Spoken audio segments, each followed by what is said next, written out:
I'm Matt Ledbetter with House of Folk Art, and today we're going to give you an educational lesson on old baskets. Are you ready for this, bro? I would love to learn about baskets. Like, okay, so we're not going to talk about the time. I'm going to teach you about baskets today, and next time you walk around Liberty, you're going to have knowledge, and you're going to pass a lot of baskets. You're going to look for the one. All right, here we go, folks. You ready? All right, I'm going to show you. I'm going to show you a pretty good basket. You ready? All right. So what do you think about that? This is a cool basket. This is usually the shape of basket I look for. Can you tell that it's old by the patina and just the way it's? Yeah, this got a good patina on the bottom. That kind of looks like would that be a stain or is that patina there? That's like a stain. I don't know what that is. And what you look for, what you look for in an old basket, you see these splits? These are split or splint, whatever you want to call it. You see how they're all different sizes? Mm-hmm. I mean, they're almost the same size, but if you really study them, they're all different sizes. It's because they were hand-drawn with a drawing knife, right? And there's no way they could make them all the same size. If you ever see a basket and every splint is exactly the same size, it's new. Right. Because they're machine-cut splits. And then if you look close enough, you'll be able to see the detail in the drawing knife. When the blade goes over the piece of wood, it doesn't come out completely flat. There'll actually be like a little hump or like a hue over the split. You're saying every one of these little like threads are called a splint? Split or splint, either one. Up across the top and then across the bottom. And then what do they call the That's handle? just the handle. I really call don't it the know. handle. I don't know about that. But do you feel that basket? That's I'm telling you, from a basket collector, that is a good basket. You feel how that feels. That's what a good basket feels like. If you pick a basket up at Liberty next time and it don't feel like that, it's not a good basket. So that's the first lesson in learning. How do I know what a good basket is? The way it feels, okay? And when you say the way it feels, you're saying that just feels like strong? That the construction, it just has a different look. It has a different feel. Like when I show you, we're going to show the best basket that you're ever going to see in your life. I'll go on record and I will put it up against any other basket collector in the country that one of the baskets I'm about to show you today is going to be the best basket you've ever seen in your life. When you hold this basket, you will understand what I mean by the way it feels. Can I ask one more question before that? Yeah. No, I've got 9 baskets to show you before we get to that one. No. Well, I was going to say these baskets, these are southern baskets. These are from this area. Like where were they using these style of baskets? So the little baskets were more for like egg basket. You could put 5, 6. See, when chickens lay eggs, there'll be 3 or 4 eggs. Every morning you go out, you could get 3 or 4 eggs. So that's a small egg basket, right? And at some point, they're showing their craft off. The smaller the basket gets, the more the basket maker is showing off. Gotcha. If you were to go to a couple basket makers right now that you knew and said, make me a basket about that big, they're either going to say, I can't do that, or they're going to say, no way, I did that once and I'll never do it again. Okay? That's how hard it is to make tiny, tiny baskets, and that's why they're so sought after, especially when they're old. Right. So it was a skill. The small baskets are a skill set. All right. So we're going to go to this basket. No. See, you're starting to learn. Now, what made you say, oh? Well, is it? If you say, oh, for this, now this is a great basket. This basket makes me, can you tell I'm passionate about baskets? Yes. All right. This basket makes me say, oh, but if you say, oh, over this, you're going to take a shit when you see the best basket that I've ever shown, not that I've ever shown, that's ever been shown. All right, but go ahead. Well, I was just going to say this is paint. Right? Boom. You got it? So paint on wood. No. Old paint. Old paint on wood. You told me that is something to look for. It's what you want. Old paint. Definitely has more of a patina. You can see where the paint's kind of rubbed off the handle where they're using it.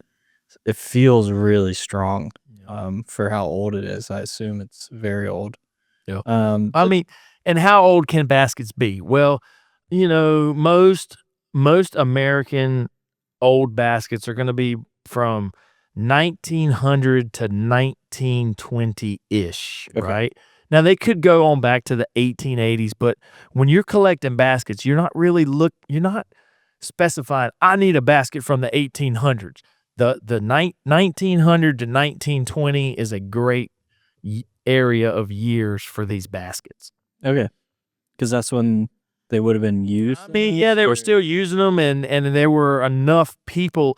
See, you got to think the population in 1800 was different in 1900, so there's more basket makers in 1900. They're honing their craft. A lot of good baskets are in the 1900s and 1920s. And you think at this size, this is still a utility? Like they're still using this. Yeah, you could carry 5, 6, 7. And what makes me think they're using, look at the wear on the handle, bro. Yeah, I mean, right there. Yeah, how many A's could you put in that? 6. That's what I was thinking. 6, 7, 8. So definitely a usable basket. A great size though. Okay.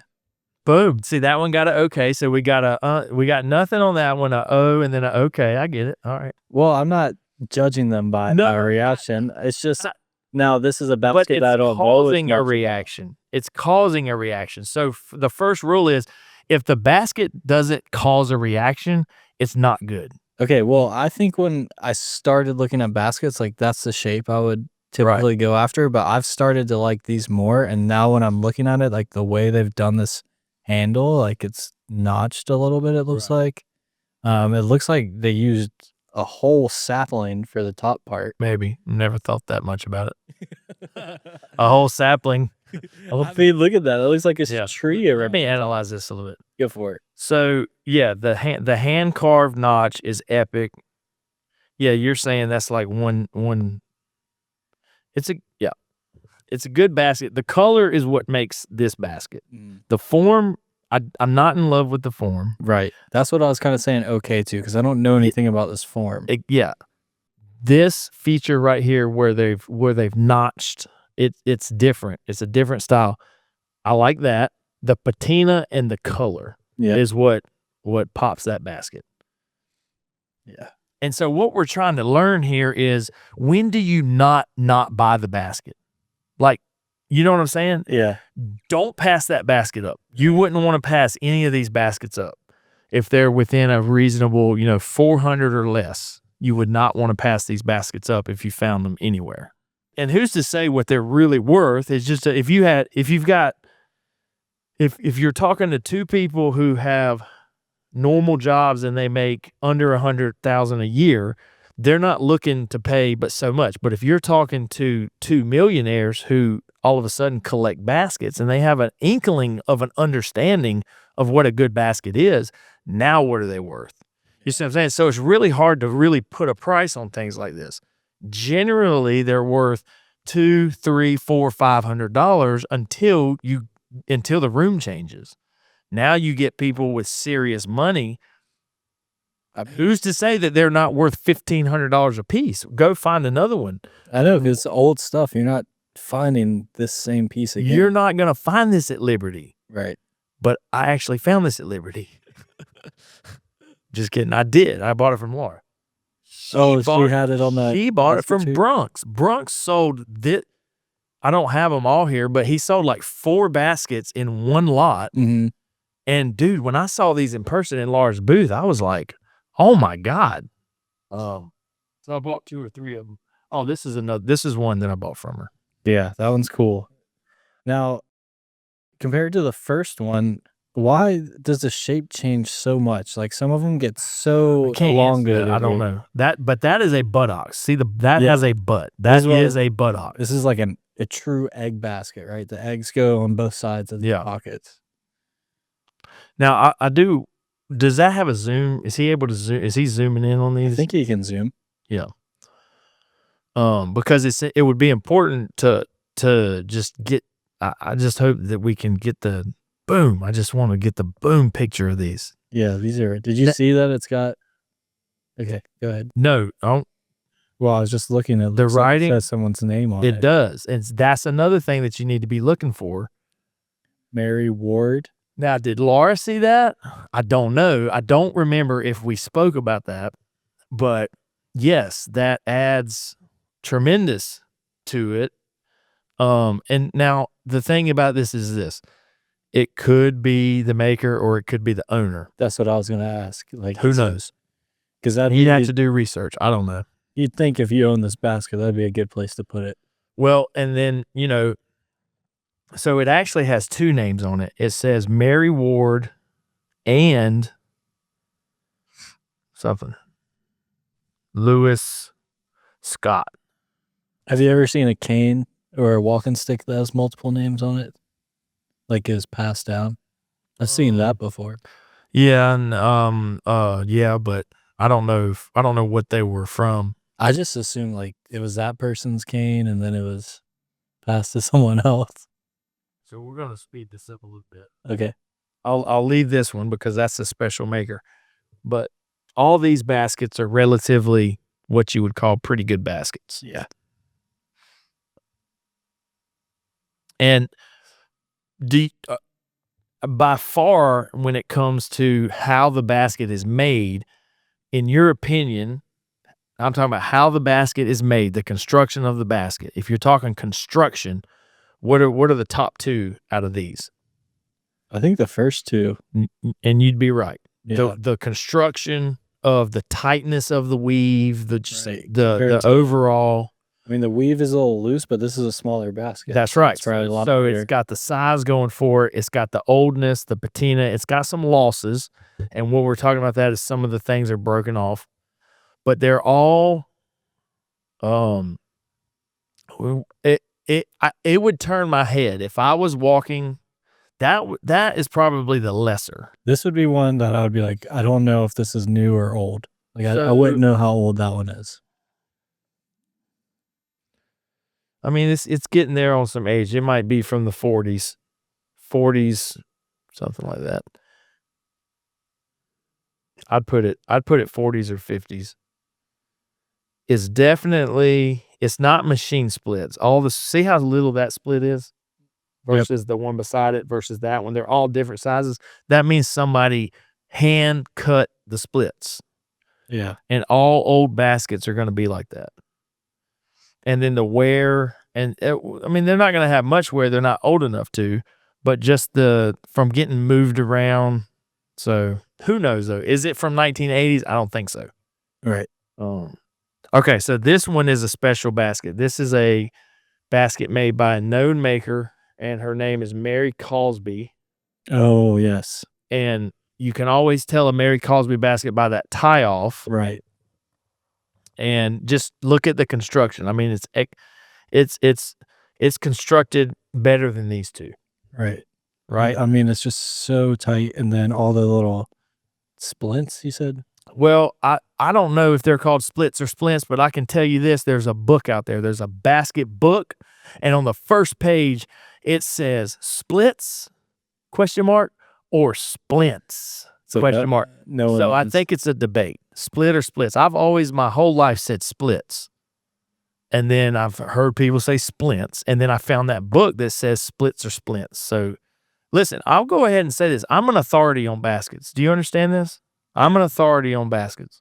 And I know a bunch of old heads out there might not agree with that because you don't know me or anything, but I've held baskets since I was 5 years old. I've been figuring baskets out, and I didn't figure them out. I didn't start to figure them out until I was about 28. And I've spent the last 15 years trying to figure them out more. And I'm about to show you the best basket you'll ever see in your fucking life. Can I ask one question real quick? What? Okay, so that one's got a very similar tie off. It's if you compare these three tie offs, right? Mm-hmm. Like that one's got kind of that vertical. It just doesn't have the knot down the middle, which is interesting. Like, do you see these types of tie offs often? No, but the next basket I'm going to show you actually has that tie off. The quality of this basket has nothing to do with that tie off. It has everything except these two right here. Gotcha. All right. Are you ready for this? Yes, I'm. Are you really ready? I'm really ready. Are you sure? Yeah, I'll put these over here. Are you sure? Should I blindfold myself? Yes. Yeah, blindfold yourself. Okay. Wow. That is good. Dude. That is really good. You're gonna hunt 30 years before you ever find a basket that good. I don't think I'll ever find a basket. I don't that think good. you will, brother. You're gonna hunt. Can I hold it? Touch it, yes. You need to touch it. Do you feel that? Yeah. That is what an amazing basket feels like. Doesn't it feel different? I mean, it feels different. Yeah. I mean, that, like, it almost looks fluid on the edges. It's art. That is art. I'm telling you now, and I'm telling y'all, this is the best basket you're ever gonna see in your life. You'll go a lifetime and never find a basket like this. You're not even gonna find it in a museum. I don't even know if there's a basket museum out there, but this is a museum quality basket. And you're gonna spend 15 minutes holding it and looking at it. It's so good. And you have to start when you start a collection and you really want to get in, you got to know what the best is. It's like trying to get good at basketball. You're not going to try to get good at basketball if you don't know who Michael Jordan, LeBron James, and Kobe Bryant is. Then you know where the ceiling is, right? Yeah. You now know where the ceiling is on a basket. So just think about even this great basket, which is better. Yeah, I mean. Right? I mean, it just goes on. I mean, it almost looks like a saddle. Like, it almost looks like leather. It pales in comparison, and these are good baskets. Yeah. This is a great basket. Mm-hmm. But nothing compared to that one. Yeah, when you just put them next to each other, it's like they're not even in the same world. But before you saw that, oh, this was a good basket, right? Yeah, I mean, yeah. And it still is a good basket until you screw your eyes out. Now, you want me to tell you the next best thing? You ready for this? Yeah. This basket is going to go for auction April 15th, baby. Are you going to be bidding on it? God, I'm not going to be able to afford it. That basket is going to bring $4,000, $5,000, $6,000. There's no telling what that basket is going to bring. This basket is the best basket that has ever been exposed to the eyes of basket people. And is the maker's unknown? Like, you don't even know who that is, and still. I'll be honest with you. So listen, there's going to be somebody out there that'll probably be able to, but if you'll notice, the tie-offs are similar to these two baskets. The construction and the quality are not, okay? Right. This basket right here, I would be curious to know if this basket maker was able to reproduce time and time again the quality of this basket. Or was this like, I'm going to spend as much time as I can on this basket, and oh my God, that took so long, I'll never be able to reproduce that, so here's my other baskets. Right. I don't know that answer, but that's the pinnacle of baskets. And I just got that yesterday. It's from the collection of Bill Ivy, and I'm excited. Did he tell you anything about how he found it? I didn't get that. No, I'm sure he bought it at an auction, for I don't know what. I mean, he probably paid $800, $900, $1,000 for it. I'm sure he did. Who got you into baskets? My dad, later in life, like when I was like 20, 21, I started noticing he had this blacksmith made wrought iron hook thing that had all these hooks, and it hung from a shelf. So it was about eye level, and every miniature basket that he ever picked, he kept it. And because, you don't have to pay. I mean, if you find these baskets out in the bush, you can buy that for $10. You know what I mean? He's incredible. I mean, what, dude, how bad do you want to own that basket right now, right? I mean, that is how but you got to be able, and this is what I stress to collectors, you've got to be able to take one look at that and understand that is different from these. Yeah. That's what we're searching for. And I didn't take a shit when I found it, but like I was leaving with that basket yesterday. I'm like, I'm selling this basket. I don't care what I got to do for you to sell this basket, but this basket is going to be auctioned by Ledbetter Auctions. And here it is. Back to your dad's story. That's a good point about how he was hanging the baskets, and then you have a basket tree. I think that's kind of my next. How am I going to display my baskets? I need to find a cool basket tree or something. It's funny you say that because I kept my Christmas tree. It's out at the shop, and Jenny walks by the other day and she goes, Matt, I think it's time to get rid of this. I mean, it's almost summer. I was like, no, I'm going to cut it up for my basket tree. So I will make a basket tree. So yeah, I might give it to you. Probably not though. It'll probably take me like 75 hours to do it. But I'm glad we got to do this because I really hope. Were we able to get like a close up of this one, Sully? Got some good ones of those. But I hope this helps. I would. This basket right here is really growing on me because that green is nice, and I do love the way this handle's put together. You know, I lied about this. I did not buy this at Liberty. I did not buy this at Liberty.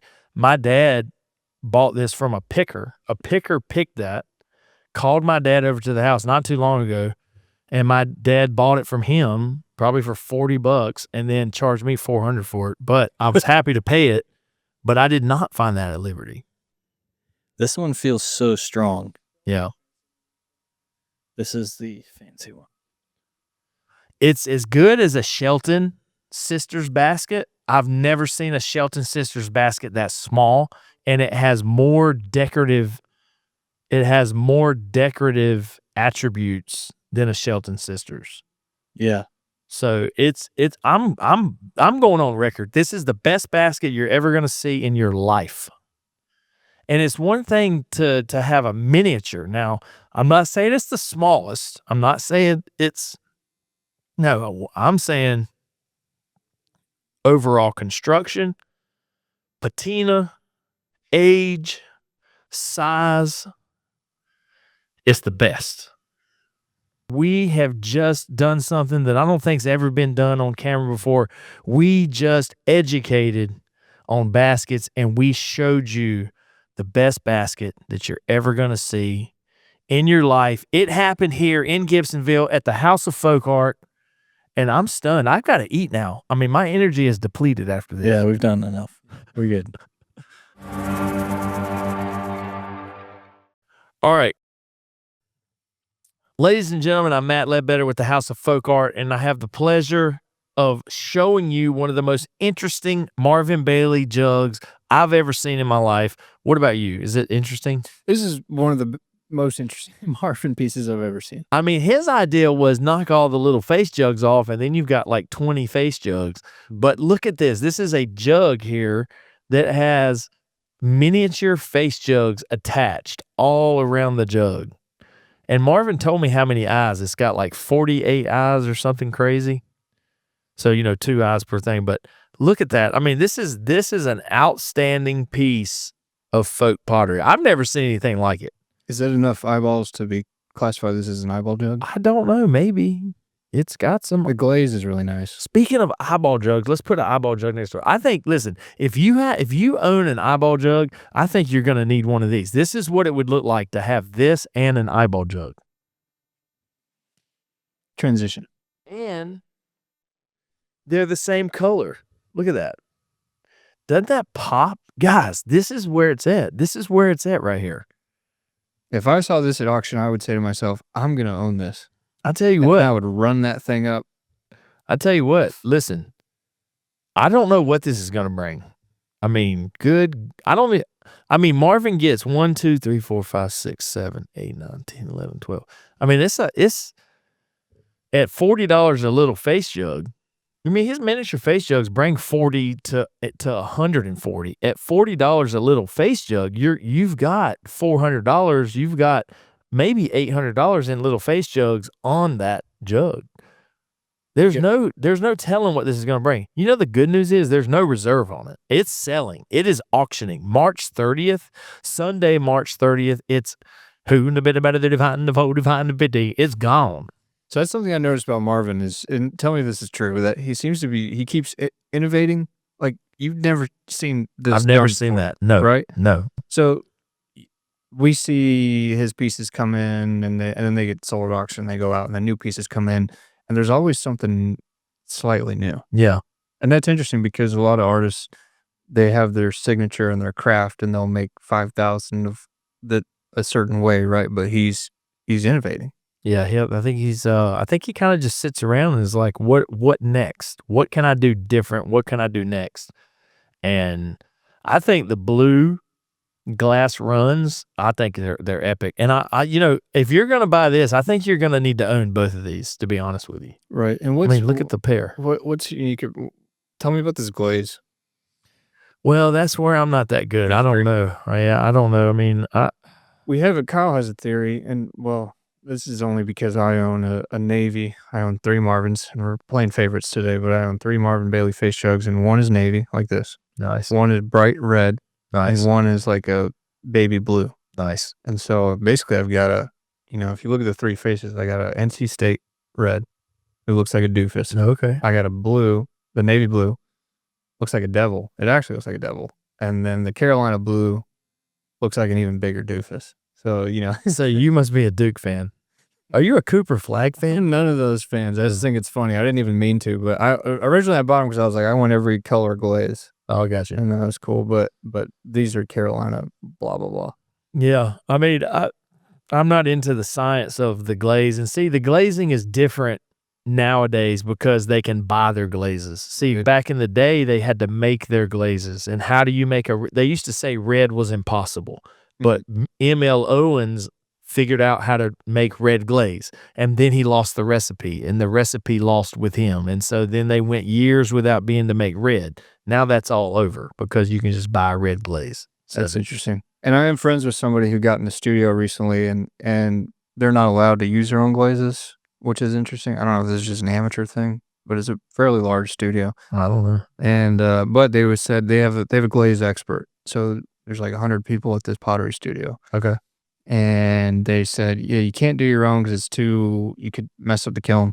But if you send our glaze expert the kind of color you want, or they'll make it for you. So there's somebody who's like a glaze wizard out there who's helping a lot. I mean, there's probably a lot that goes into it. It's a process. I know that. They got to fire them twice. They fire them once, just the clay, and then they glaze them and fire them again. Right. Okay. So it's a lot that goes into it. But I collect pottery. I am not a potter. And I appreciate the craft, but not a potter. So let's just keep this going. Now, these are coming up March 30th. These are just epically great. Let's talk about this one. This, slide that one right over here. This is good. This is a Lanier Meaders. You're gonna spin it. You're gonna pay $8,000 for it if you break it. My hands are a little cold. 8,000. I don't know what it's gonna bring. It could bring anywhere from 3,000 to 8,000. Estimate 3,000 to 8,000. So this is Lanier Meaders, and look, this is early Lanier Meaders. Rock teeth. You see those rock teeth? They don't look like rocks, buddy. They are rocks. Okay, and it took me 5 years to figure out. It took me 5 years studying Lanier Meaders face jugs to figure out why is this one priced $800 and this one's priced $2,800 and this one's priced $8,500. What is making these face jugs these different prices? And they wouldn't tell me at first. It was like a secret. It was like a Georgia secret. But you see the eyes. Are you gonna pass this secret to our audience right now? No. Oh, okay. Well, the auction secret. No, I'm not. I'm gonna because you want to know. You want to know? I'll tell you. You want to know? Yeah, tell me. We'll bleep it out. Do you see the eyes? Mm-hmm. Now, are those rocks or clay? Now, just make it simple. Don't think too hard. Is this a rock or clay? Rock. Okay, so what is this? Rock. No. Does that look like a rock? Like these are rocks. Those are rocks. All right, Those look like rocks. Clay. These are clay. So rock tooth clay eyes. Rock tooth clay eye. If these were rocks, if the eyes were rocks. Oh, okay. We're talking big money. Mm-hmm. Okay. And do we have any geologists in the building? What kind of rock is that? I'm pretty sure it's quartz. Yeah, I think it seems about right. Quartz. And so I'm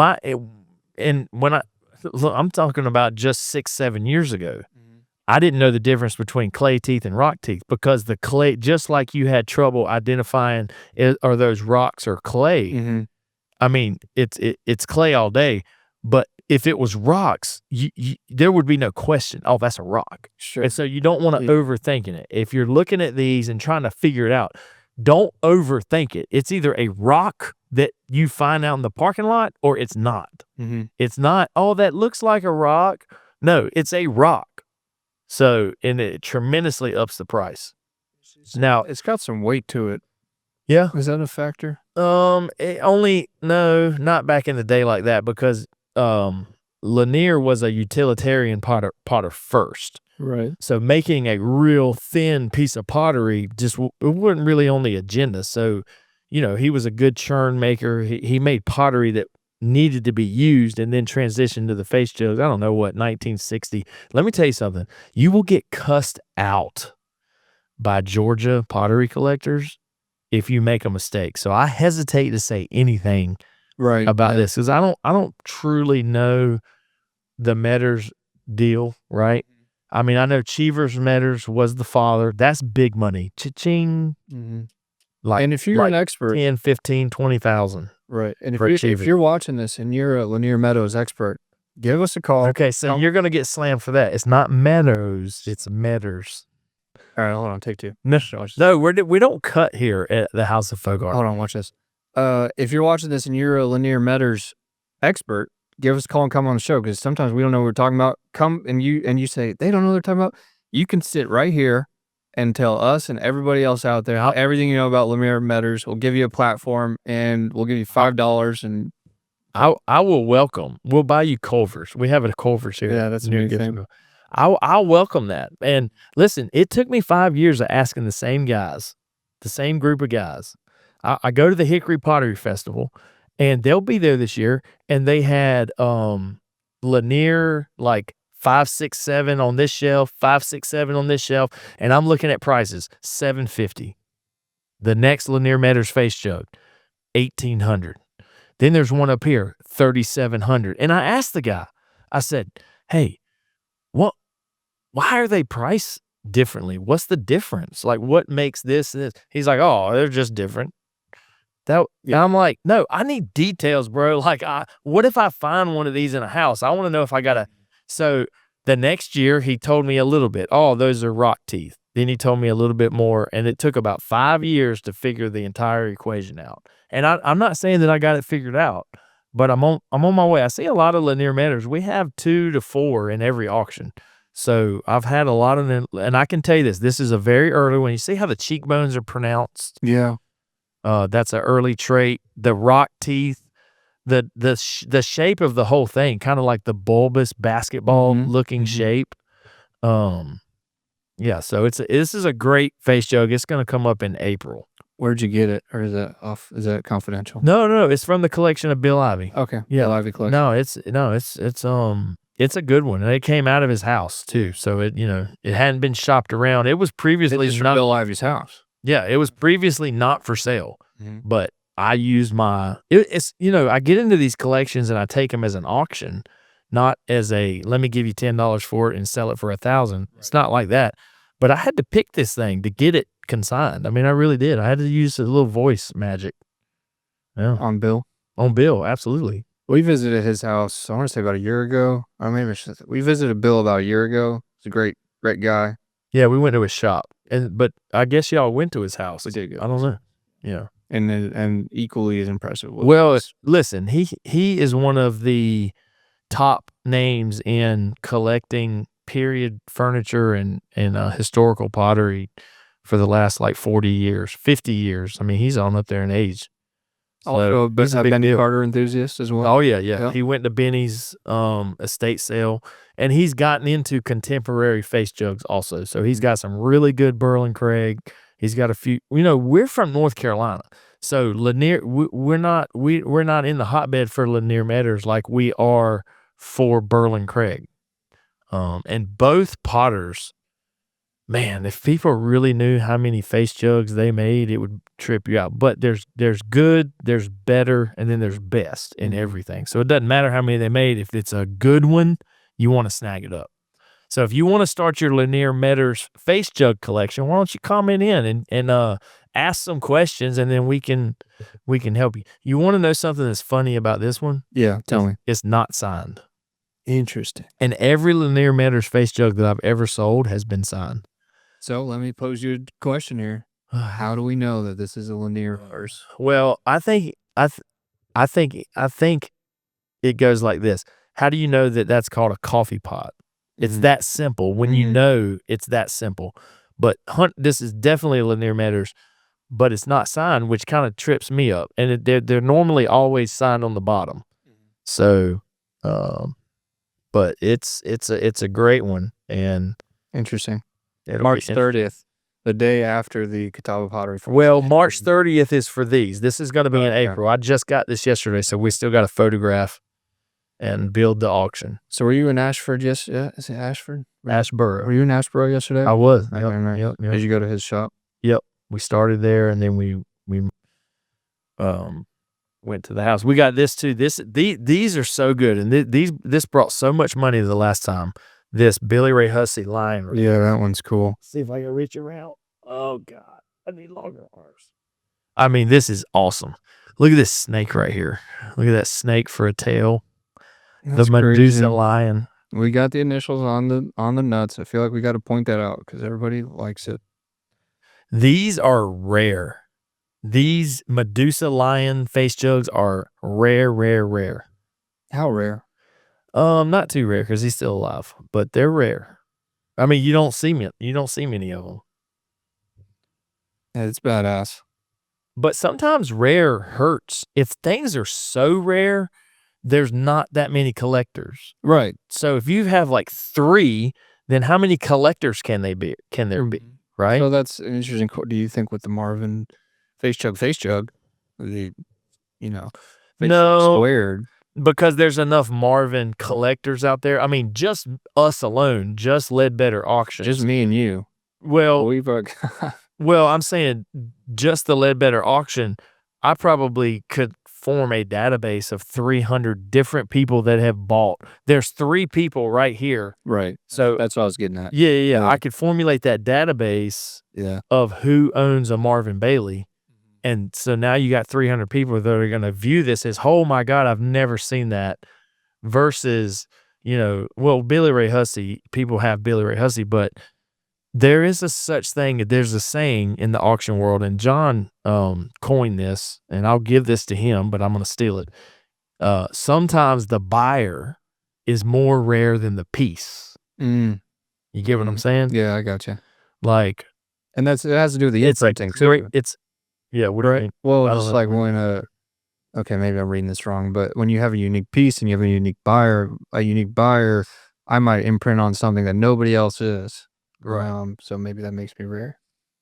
Well, what are you getting at? It's more to the fact that this item is so rare that it's hard to find a buyer for. Oh, I see. Interesting. Like it's so rare, it's worth so much money that out of 100 people, none of them are going to want to pony up and pay $5,000 for a Shelton Sisters basket. Right. So like, if I took a Shelton Sisters basket to Liberty, the chances are of having the buyer who understands what that is, who understands that they are worth $5,000, and who understands I'm a collector, I'm a buyer for this. Everybody's a buyer at $100, but I'm talking about a real buyer. The buyer for that Shelton basket is almost as rare as finding a Shelton basket.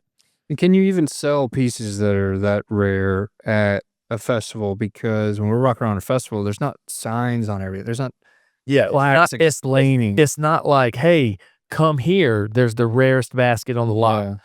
Yeah. You can, because there are some heavy hitting people coming around. I mean, I don't know if he's still alive yet, but there used to be this doctor that rode around in a wheelchair, and he was a major buyer. And if you had a good piece of pottery, if I had a $30,000 piece of pottery in the booth, Mhm. he could have bought it. Yeah. But, you know, I mean, he consistently bought $800, $1,200 pieces.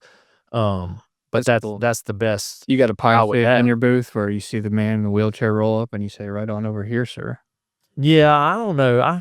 Me and antique shows, I like to buy better than I like to sell. So I have seller's remorse every time I Yeah. sell something. Well, Hickory Pottery Festival, we'll be there or buying up the festival. You heard it here first. Matt's going to be walking around with $10,000 cash, and we're just going to buy what we like. I'll Get a probably buzz on. have 3,000. 3. Yeah. What should a viewer do if they see us at the festival? They should smack us on the back and say, "What's up, guys? Oh my God, I love your podcast." Okay, yeah. I mean, yeah, right? Like, we're very approachable. Listen, I'm very approachable. Right. Even though my eyebrows are shaped funny and it looks like I'm pissed all the time, Mm-hmm. I'm super approachable. Me too. I mean, all three of us. You come and talk to us. All right, here's a bit that I was thinking about when we were talking about this. How many face jugs have you ever owned? Oh, I mean, like, how many face jugs? How many? How many do you own right now? How many do I own right now? Yeah. Ooh. Let me say, I'm going to guess. I'm going to say 1,000. So between me and Matt Ledbetter, we own 1,003 face jugs. I'm probably pushing 1,000. If you count all the miniatures and everything, definitely 1,000. Big collector. Because I've got a box. Have you seen the box? That's like, the box is like this, and it's full of Stacey Lambert minis. Oh, yeah. I mean, there's probably 3. There was like 2 years straight that Stacey would bring me 50 minis at a time, and I'd buy every one of them. Mm-hmm. Once you own one, you're gonna go to 10, then you're gonna go to 20. Pretty soon you'll have 100. So pretty slow. Because what happens is you go to 4 or 5 venues a year where you can buy them, and so you get 2. Well, that's 10 a year for 20 years. That is 200. So you can easily end up with 100, 200, 300. I mean, I've gone into 3 collections that's had over 600. And that's just in the last little bit. So there's a lot of face jugs out there. The one thing about Hickory, though, you got to be careful with. Sometimes, like, if we roll up on a Lanier Meaders for $600, that caliber, it needs to be bought, and you can make money off of it. But you can. There's so much pottery there. You really better know what you're doing, or you're gonna. If you're trying to buy to resell, you really better know what you're doing, because you'll get tripped up. I mean, just because you like it doesn't mean it's going to sell for X amount. So if you go to paying $400 and $500 for face jugs, you might own them the rest of your life. So it depends on how you're buying. Either you're buying because you love it and you want to look at it every day, or you're buying. I mean, I have to do both. So if I find a monkey jug, I'm buying to keep it. If I find Stacey Lambert for $80, I'm buying to sell it. You see what I'm saying? Yeah. So it's fun, but you'll learn. You'll learn pretty quick. Yeah, I think I'm going to buy what I like there. Yeah. And also the other thing I like to say is I'm not shopping for a particular piece. I'm shopping for a deal. It's tough to shop for a deal from an artist. I mean, so these are mostly artist stalls? Right. Okay. Yeah, 200. There's about 200 vendors, and I'd say 190 of them are artists. Okay, wow. So, like, there's one guy on the corner. He has the most magnificent face jugs, and you'll see it. I'll point you out. Whatever. I said, well, his prices are like $500, $400 a face jug. So I was like, can you do any better? And he's like, well, how about I go up in price? So that, you know what I'm saying? Like, so, and kind of like something you would say. Well, hey, he ain't scared is all I can say. But, you know, I'm dumbed down. I'm not aggressive at all. I'm just like, I'm not really into spending $400 and $500 on face jugs, unless they're like old and dead people. Sure. But are they worth it? Hell yeah, dude. They're awesome. And I kind of approached him to be like, hey, I want to try some of these in the auction. I have millionaire buyers that buy from this auction. 15 to 20 millionaires. Wow. Let's get these in front of them. But see, he didn't understand the auction. Sure. He didn't understand me. He didn't understand why I was walking around.